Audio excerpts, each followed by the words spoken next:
Hello, it's time to stamp with Viva Las Vegas. I am Leanne Jogo and I am creating this little project today. It's a Banksy inspired project. So here I am just flipping through my little book of stamps that I have.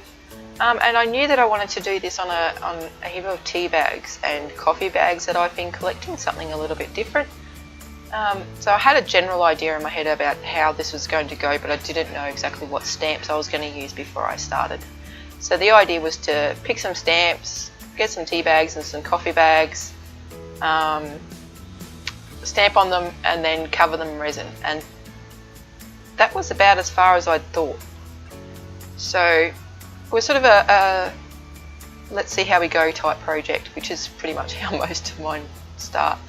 So there was a couple of stamps that I really knew that I wanted to use in the Banksy group.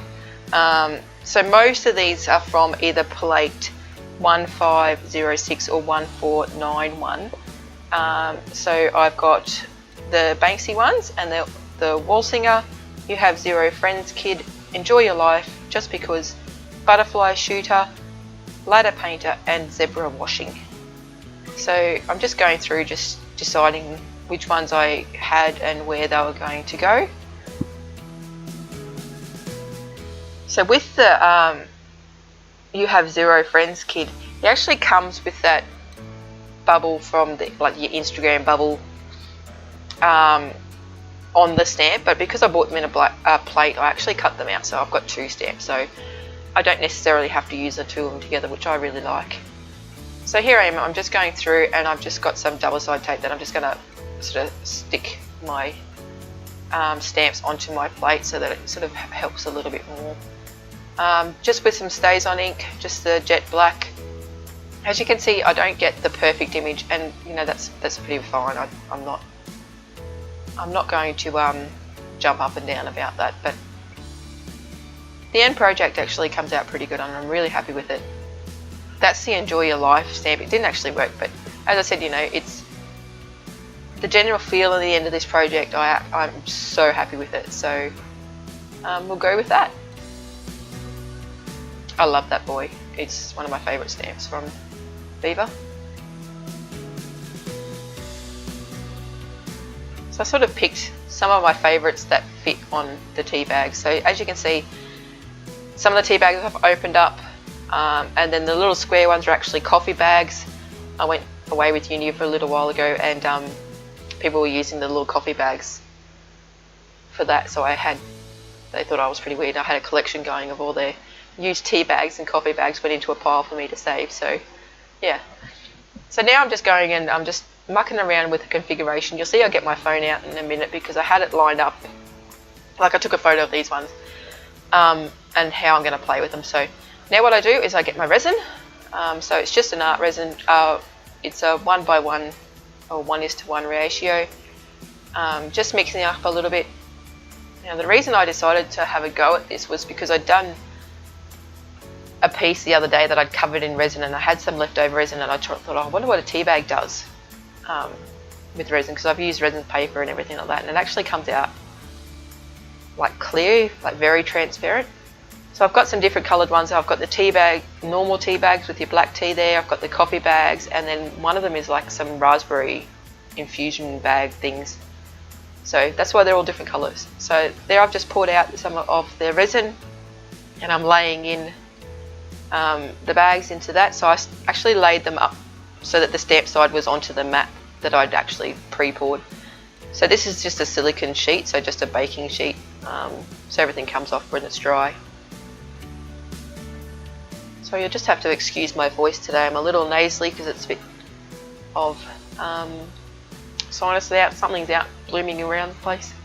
It's affecting me this morning. So there I am, just taking them all off. And one of them I actually don't like. The actual words for the Just Because stamp, it didn't work at all, so I sort of had to play with that, and actually off camera I end up stamping it onto a fresh tea bag and then stitching it to that coffee bag, so you end up seeing that. So here I am just playing around again with the configuration because I'm going to sew these together. So the idea was stamp them on tea bags, cover them in resin, sew them together. So here we are, they're all just stitched. So I haven't joined them, so you can see that one there, how I've stamped it onto that bun. And they're looking pretty cool. So then I'll be back in a minute and they're all stitched together.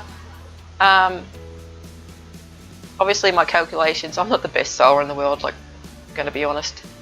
My calculations were out when I was stitching them together and I had this big space. So I thought I can't sew that with the sewing machine, so I'm going to have to hand stitch it.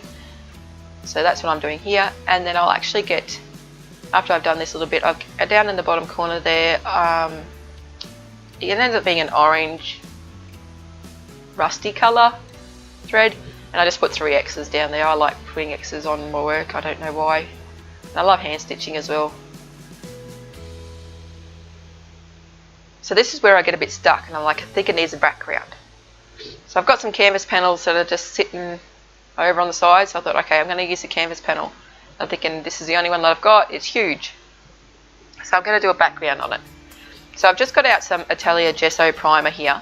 Now it's a really thick, heavy primer, which I really, really love. Excuse me.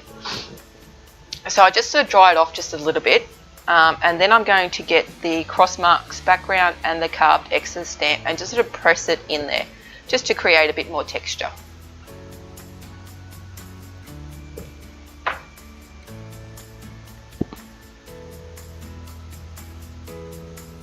And then I just sort of checked out where it was going, just knew that I needed it in that right hand corner a bit more. So then to give it to colour, I actually wanted the colour then of the background to sort of be that rusty kind of teabaggy colour, and I could have just went and used tea bags. I know, you know, hindsight's a wonderful thing, that I could have just tea stained it, but anyway. So instead I've got out some Lindys magical markers in the Cowabunga copper and the Grabber Guide gold, and I just sprinkle it all on, wet it all down, and then I'll use a paintbrush as well, and then I just keep adding more colour and more colour. So they're just the 2 colours that I use, and then adding them until it sort of looks okay. And you can see that the cross marks and everything, that the imprints come out good. Great English there, Leanne. Sorry. So it's all dried now. Going around the outside with a Stabilo just to create that visual border, and the actual black will run into some of those cross marks and the imprints as well. So I love the extra texture that actually creates. So I was thinking, now how am I going to adhere my piece to it? Now I could stitch it onto there. Then I'm thinking, you know, I've been playing with a little bit of encaustic lately. I'm not very good and I'm impatient, so that doesn't work in my favour. So I've got my big industrial heat gun out, and then I'm just applying the wax. Now because I'm impatient, I didn't let the wax get hot enough, so it was actually starting to set before I could actually cover the whole piece. But that's okay, because you've got to heat it to fuse it. So, you know, it ends up alright. Like, it's not the perfect encaustic finish, but, you know, whatever. So now I'm just heating it just to fuse it. So those who have used an encaustic before know you've got to fuse the layers together, and that sort of makes it a little bit smoother. So then I've just fused it so it's hot, the wax is hot, and I've just pressed my piece into that, and then I'm just going to add some more wax around the outside, and I build up some chunky layers of wax to around the piece and try and get underneath some of the pieces as well, just to make it stick. So this sort of grounds the thread as well.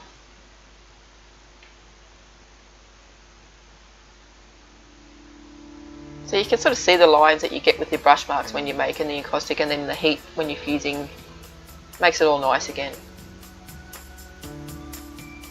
And I just found that my big one was just moving the wax a little bit too much. So here I go. I think I'm going to put some of the little cross marks into the wax, and then I'll put some black in it and rub it back later on. And then when I did it, I'm like, no, I don't like that. So the good thing with wax is I just heat it and it's all gone. So it's pretty perfect. So you'll see me just adding some more wax, adding a little bit of heat every now and then. Now I actually went through, when I was painting the actual edges of the canvas with some black, I actually decided to rub in some black, I just used a black acrylic paint along the edges just to help it make it stand out, because the Stabilo black border had sort of got lost a little bit. But you'll see that in the end. As I said, I really like the end project. It looks pretty cool. So you can see that black border that's happening there now, so it actually comes together quite nicely.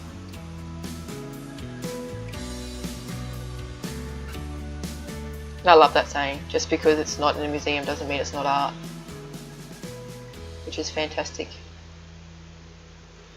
So there you go. Thank you so much. It's been a pleasure.